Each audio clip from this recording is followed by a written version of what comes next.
안녕하세요. 18.5도입니다. 열혈사제2가 시작이 됐습니다. 제작진이 거의 그대로라고 하니까 이야기의 연장 느낌도 강하고 캐릭터도 크게 변하지 않다 보니까요. 참 반갑죠. 시즌2에서 가장 놀랐던 건 액션 장면이죠. 특히 드론으로 원테이크로 찍었던 1화 장면은 영화에서도 별로 보지를 못했던 아주 세련된 장면이었습니다.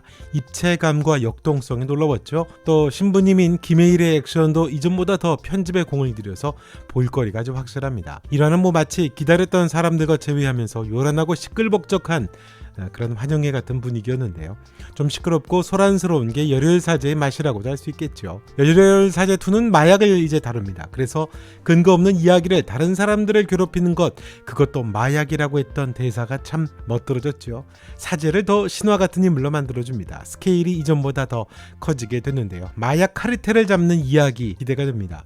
자, 우리가 열광하는 이유가 뭘까요? 아마도 그건 첫째가 사제라는 것 때문인 것 같습니다. 이전에 지옥에서 온 판사라는 드라마가 판사가 집행하는 속 시원한 판결 때문에 인기가 많았었는데요. 사제는 신의 대리인과 같은 의미죠. 신의 집행자입니다. 구조적으로 어떻게 할 수 없는 악이 현실에 만연해 있습니다. 정치나 사법이나 인간이 다룰 수 있는 대상이 아니죠. 신이 집행을 해준다라고 하는 절대성이 있습니다. 또 현실적인 걸 넘어서 초현실적인 영웅이죠. 현실에서는 누구도 나서거나 또 해결할 수 없을 만큼 악이 시스템화되어 있습니다. 정치와 법은 부패해 있고 마땅히 기대할 게 없습니다. 초현실적인 영웅이 필요하거든요. 이게 도덕적인 기준도 되는 거 아닙니까? 사제이기 때문에 현실이 그만큼 답답하고 답이 없다라는 또 이야기도 되니까요. 폭력이나 악에 대한 정당한 대가와 응징이 공감되기 때문이거든요. 사회가 그만큼 썩었다는 얘기도 되겠죠. 오직하면 사제가 나설까라는 마음이 있기 때문에 사제라고 하는 그 매력이 주는, 신의 대리자라고 하는 그 매력이 주는 재미가 있습니다. 두 번째는 선과 악의 구도가 명확하기 때문이죠. 어떤 잣대에 따라서 정의는 너무 편협하고 어떨 때는 너무 무기력하죠.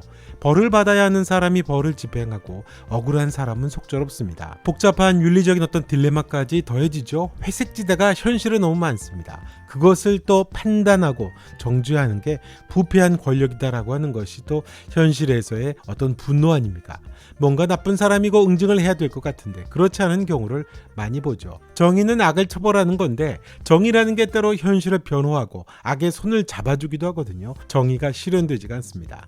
사제가 선과 악을 명확하게 대립시키는 구도는 그래서 커다란 카타르시스를 제공하죠. 사제는 어떤 이익에 속하거나 이해관계가 얽힌 사람이 아니거든요. 악이 명확하게 드러나고 처벌이 이루어지면 정의가 실현되는 것을 보게 되죠. 거기서 대중이 안도감을 느끼게 됩니다. 만족감도 갖죠. 이게 현실에서 느끼기 어려운 정의에 대한 갈증을 해소하거든요. 또 악을 응징하면서 보여주는 김혜일 사제의 결단력, 또 행동력이 대리만족을 줍니다. 심지어 그 사제는 미사 시간에도 거침이 없죠. 처벌이 평등해야 된다라고 하고요. 죄를 지었으면 피해자에게 먼저 사과해야 된다라고 하는 현실에서 정말 듣고 싶은 이야기들을 이야기합니다. 그것도 소리소리를 질러주죠. 사제가 그러니까 속이 다 시원합니다. 대리만족이죠. 교묘하게 회색지대가 돼버린 악과 선의 경계가 사제로 인해서 명확해지거든요. 게다가 그 대립이 분명한 세계에서 사제가 영웅적인 존재로 비춰지니 얼마나 후련합니까? 신의 대리자가 선포를 하는 거니까요. 그게 아마 열혈사제의 매력 포인트가 아닌가 싶습니다. 범죄도시의 마동석보다도 더 큰 매력 포인트겠죠. 호기심 어리게 기다리는 게 있습니다. 캐릭터들의 성장이죠. 사실 1편을 강력하게 흡입했던 매력은 배우들의 코믹한 케미와 함께 캐릭터들의 성장이었거든요. 그야말로 삼박자가 제대로 어우러진 거죠. 김혜일 신부는 전직 국정원 최고 요원이었는데 작전 수행 중에 아이들이 죽게 되는 비극을 경험했죠. 거기다가 존경하는 이영준 신부의 죽음까지 있었습니다. 결국 그 트라우마의 장본인인 이중권과 마지막에 대립을 하게 되면서 몰입감 높은 서사를 보여줬죠. 김혜일이라고 한 캐릭터가 성장을 했죠. 구대영 형사가 겪었던 동료 형사의 죽음에 따른 트라우마, 그리고 역시 성장, 박경선 검사의 그 비리와 부패에서의 변신, 또 송삭의 변신 등 많은 캐릭터들의 성장이 이 드라마를 또 견인해 왔습니다.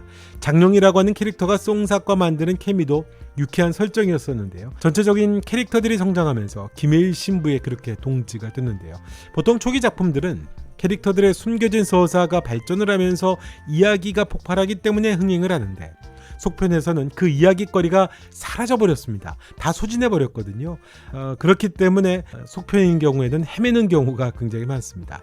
범죄도시처럼 우직하게 초현실적인 액션의 틀을 잡을지 새로운 서사가 만들어질지가 무척 궁금해집니다. 일단 송삭이 갑자기 유창하게 한국말을 하는 것도 재미있죠.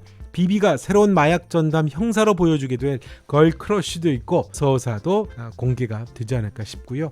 장룡이 나오지 않는 건 좀 아쉬운 대목이기는 하죠. 장룡이 5년의 형기를 마치고 나온다는 만약에 설정이 있으면 깜짝 등장도 기대해 볼 수 있지 않을까요? 자, 이번 영상은 여기까지 하겠습니다. 영상 좋으셨다면 구독과 좋아요 그리고 여러분의 생각도 댓글로 남겨주시면 고맙겠습니다. 또 알림 설정까지도 부탁드리겠고요.